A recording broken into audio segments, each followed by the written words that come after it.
Muy bienvenido, muy bienvenida.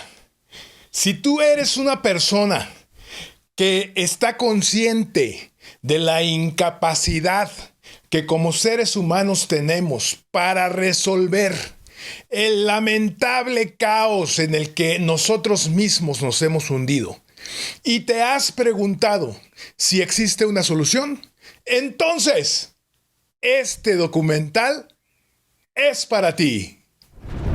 Estamos atravesando una de las peores crisis de la historia de la humanidad.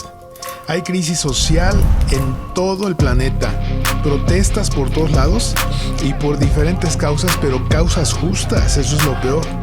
Hay una crisis ambiental, la contaminación, el cambio climático, la tala de árboles, la sequía, la extinción de especies de animales, la capa de ozono, la escasez de agua, la escasez de hidrocarburos, hay terremotos, hay tsunamis, hay huracanes, es terrible la crisis ambiental que estamos viviendo. Hay también una crisis familiar, divorcios por todos lados, hijos en rebeldía y adulterio a más no poder. Hay una crisis económica y financiera, cada vez hay más pobreza en el mundo. Hay una crisis política, los gobernantes alrededor del mundo insensibles por la necesidad de justicia, persiguiendo intereses egoístas, hay guerras, qué terrible. La crisis laboral, la falta de empleos como nunca antes la habíamos visto. La crisis de inseguridad, hay mucha delincuencia, feminicidios, narcotráfico, prostitución infantil, secuestros. Hay una crisis moral, los principios y los valores están devastados. Es terrible ver cómo la gente no tiene educación, no tiene buenos modales, no tiene gentileza, no tiene amabilidad. Los noticieros, puras malas noticias. Entonces, busquemos una buena noticia. ¿Y sabes qué? El evangelio son buenas noticias. La palabra evangelio significa buenas nuevas. Así que yo me dediqué a investigar y leí la Biblia, y te vas a impresionar como yo me impresioné de lo que encontré en las palabras sagradas del Señor. El libro de Oseas, que está en el Antiguo Testamento, capítulo 4, versos 1 y 6 dice: Escuchen, israelitas, la palabra del Señor, porque el Señor está en pleito con los habitantes del país, pues no hay fidelidad, ni amor, ni conocimiento de Dios en el país. Mi pueblo perece por falta de conocimiento. Primero debo decir que esta es una palabra del Antiguo Testamento para los israelitas. Los israelitas, que equivalen a los creyentes de esa época, estaban en guerra y estaban siendo destruidos, estaban pereciendo, estaban perdiendo la guerra. Los muros que rodeaban la ciudad de Jerusalén estaban siendo derribados y gran parte de la ciudad destruida. Fue un tiempo terrible para el pueblo de Israel, y entonces Dios los regaña y les dice: yo estoy en pleito con ustedes porque no hay fidelidad, no hay amor y no hay conocimiento de Dios. Entonces mi pueblo perece por falta de conocimiento. ¿Por qué por falta de conocimiento?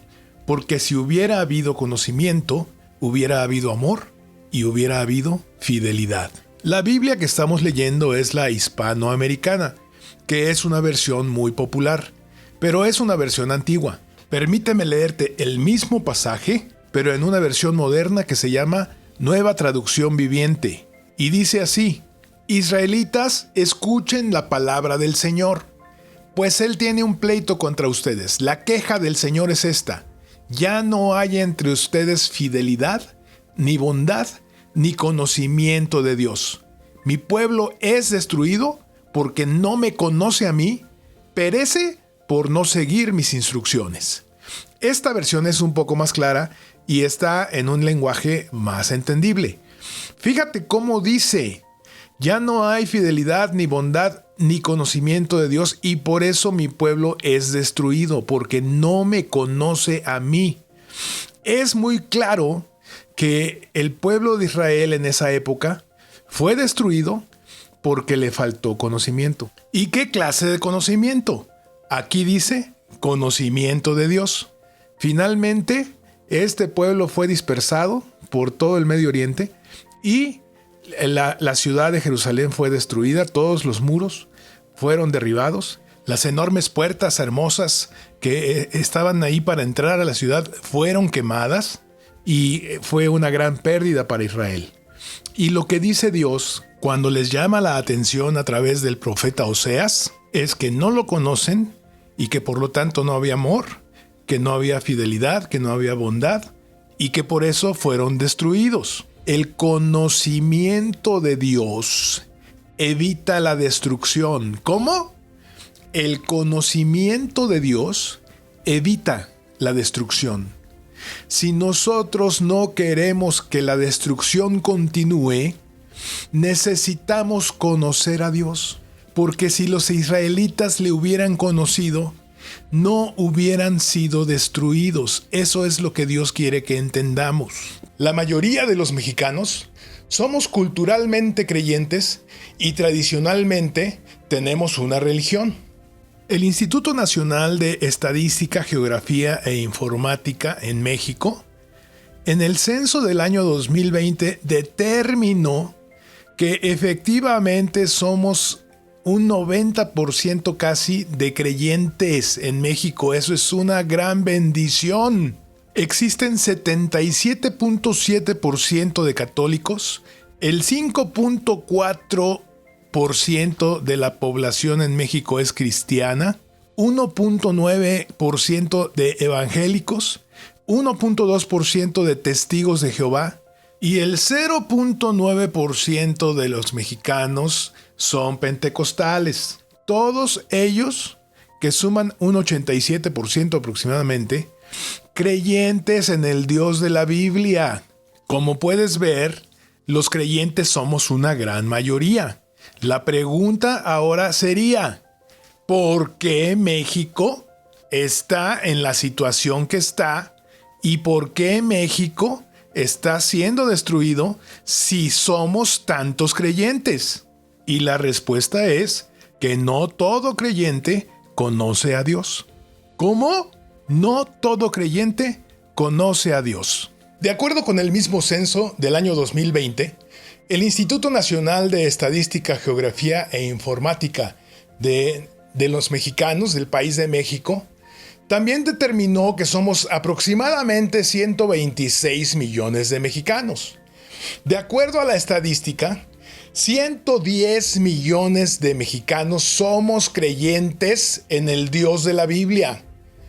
Y solamente 16 millones de mexicanos no son creyentes en el Dios de la Biblia, o tienen otra religión o son ateos. Pero si somos 110 millones de mexicanos y solamente unos poquitos son los que no creen en Dios, entonces ¿por qué México no es un país que vive en paz y que vive en abundancia?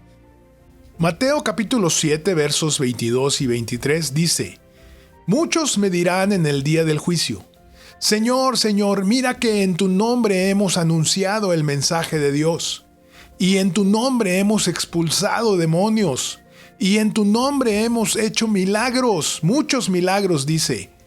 Pero yo les contestaré: ustedes me son totalmente desconocidos. Apártense de mí, pues se han pasado la vida haciendo el mal. Este pasaje revela que no todos los creyentes conocen a Dios. Hay muchos, dice aquí, que han anunciado el mensaje de Dios, que han expulsado demonios y que en el nombre de Dios han hecho muchos milagros. Pero dice el Señor que para Él son totalmente desconocidos, porque no hay un conocimiento de Dios en donde nosotros tengamos esa relación, esa comunión con Dios y podamos conocerle y ser conocidos por Él. Esta palabra es muy importante porque cuando nosotros somos creyentes pensamos que por el hecho de ser creyentes ya conocemos a Dios. Y la verdad es que Dios nos conoce a nosotros, pero a veces nosotros no le conocemos a Él.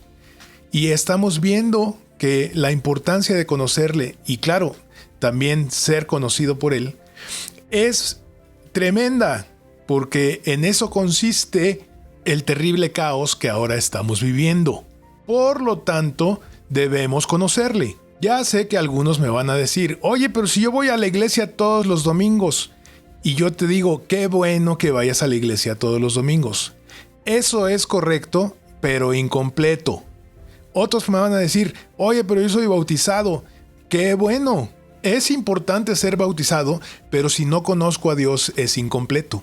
Otros me dirán, pero yo doy muchas ofrendas en el templo y todo lo que yo haga físicamente por el Señor podrá ser correcto, pero si no me acerco a Él espiritualmente, no le voy a conocer y entonces, como no lo conozco, podría estar haciendo las cosas mal y pensando que las estoy haciendo bien, como estas personas del pasaje de Mateo capítulo 7, versos 22 y 23. ¿Y qué va a pasar cuando le conozca? Va a pasar lo que dice Segunda de Crónicas capítulo 7, verso 14. Si mi pueblo, que lleva mi nombre, se humilla, ora, me busca y se arrepiente de su mala conducta, yo lo escucharé desde el cielo, perdonaré sus pecados y devolveré la salud a su tierra. ¿Te das cuenta? Dios puede devolver la salud a nuestra tierra. Es una promesa, pero es una promesa que tiene una instrucción, y esa instrucción es principalmente conocerle. Porque cuando yo le conozca me voy a humillar delante de Él. Cuando yo le conozca voy a orar. Se va a convertir la oración en un hábito. Cuando yo le conozca voy a buscar su rostro, voy a buscarlo de todo corazón. La prioridad de mi vida va a ser buscarlo.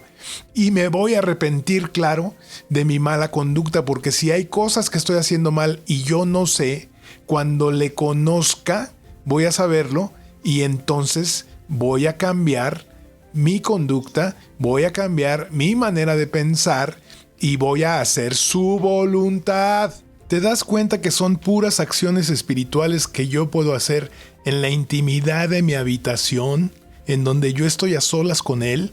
Porque en esa intimidad es donde Él quiere que le conozcamos. En esa intimidad es donde Él quiere transformarnos. En esa intimidad es donde Él quiere revelarnos su voluntad para nuestras vidas.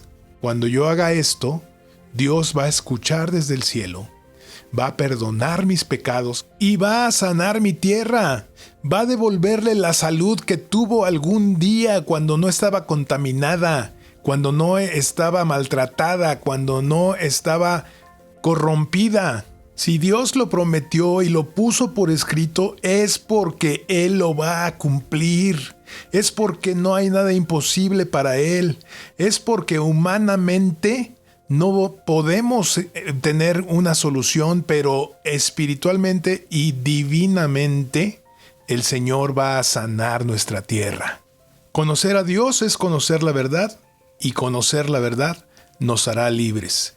Eso es lo que vamos a hacer a partir de nuestro próximo capítulo. Si tú tienes fe y quieres conocer verdaderamente al Señor, entonces nos vemos en una próxima ocasión. ¡Bendiciones!